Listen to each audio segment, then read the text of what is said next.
Radha Vallabh Shri Harivansh. Welcome back to my channel. आप सबका फिर से स्वागत है चैनल पर।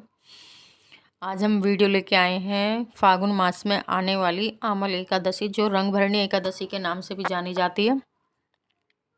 वो 10 मार्च को मनाई जाएगी और उसका अच्छे से पालन करें विधि पूर्वक। और उसकी जब तक हम कोई व्रत करते हैं, कोई भी पूजा विधि करते हैं, जब तक उसकी कोई कथा नहीं सुनते, जब तक वो व्रत या उसकी पूजा पाठ अधूरी रहती है। तो हर व्रत की कथा अवश्य सुने। तो उसकी कथा ही लेके आए कि उसकी कथा का क्या महत्व है, और उसमें आमल का और आंवले का बहुत बड़ा महत्व है। तो उसकी वर्णन करते हैं कि उसमें युधिष्ठिर भगवान कृष्ण से क्या कह रहे हैं। तो युधिष्ठिर बोले कि हे कृष्ण, ऐसा व्रत कहिए जिससे मेरा कल्याण हो।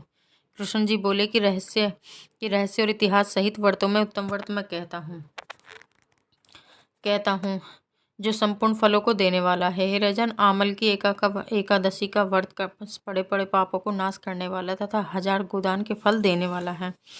हिंसा करने वाला व्याध की जैसी मुक्ति हुई, उस प्राचीन इतिहास को मैं कहता हूँ। हष्ट पुष्ट मनुष्य और ब्राह्मण क्षत्रिय शूद्रों से सुशोभित वेदिस नाम का नगर था। वह ही नर वहाँ सुंदर वेदध्वनि हो रही थी। उस सुंदर नगर में कोई नास्तिक और दुराचारी नहीं था। वहाँ का चैत्ररथ नामक प्रसिद्ध राजा था। वह राजा 10,000 हाथियों के समान बलवान, धनी तथा शस्त्र शास्त्रों को जानने वाला था। उसने राज्य में निर्धन और लोभी नहीं दिखाई देता था। दोनों पक्ष एकादशी के दिन मनुष्य भोजन नहीं करते थे। सब धर्मों को छोड़कर भगवान की भक्ति करते। इस प्रकार भगवान की भक्ति करते हुए मनुष्य को सुखपूर्वक बहुत वर्ष बीत गए। कुछ समय बीतने पर फाल्गुन शुक्ल पक्ष की द्वादशी युक्त एकादशी आई। उस एकादशी को बालकों ने, बड़े बूढ़े ने, सबने मिलकर नियम से उपवास किया। राजन, इस व्रत को विशेष फलदायक समझकर नदी में स्नान करके राज प्रजा के साथ मंदिर में गए। राजा ने जल से भरा हुआ कलश स्थापित करके उसे क्षत्रिय उपानय, पंचरत्न और सुंदर गंध से सुशोभित किया। दीपमाला से युक्त परशुराम जी के साथ ऋषियों समेत सावधानी से पूजन किया और आंवले का भी पूजन किया और बोले, सब पापों को नाश करने वाली आंवला की तुमको नमस्कार है, मेरे अधर्य को ग्रहण करो। उसी समय वहां पर एक शिकारी आया। भूख और परिश्रम से युक्त, पाप के भार से पीड़ित, कुटुंब के लिए जीव हिंसा करने वाला, सब धर्मों से अलग वह आंवल की एकादशी का जागरण और दीपकों से सुशोभित उस स्थान को देखकर वहां बैठ गया। यह क्या है, ऐसा मन में सोचकर आश्चर्य करने लगा। उसने वहां रखे हुए कलश के ऊपर दामोदर भगवान का दर्शन किया, वहां आंवले का वृक्ष और दीपक से जुड़े हुए देखे और पंडितों के मुख से भगवान की कथा सुनी।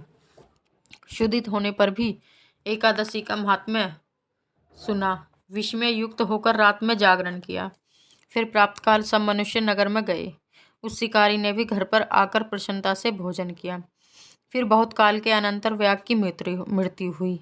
एकादशी के प्रभाव से और रात के जागरण से उसे चतुरंगिणी की सेना समेत बड़ा राज्य मिला। हे राजन, जो श्रेष्ठ मनुष्य आमल की एकादशी का व्रत करते हैं, वे निसंदेह विष्णु लोक को जाते हैं।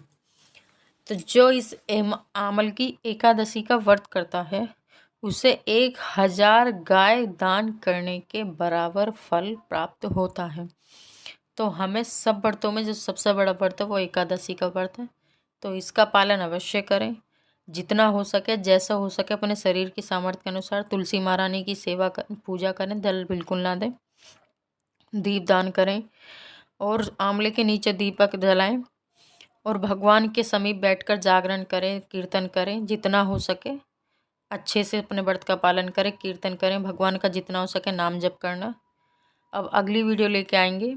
जब तक के लिए राधे राधे।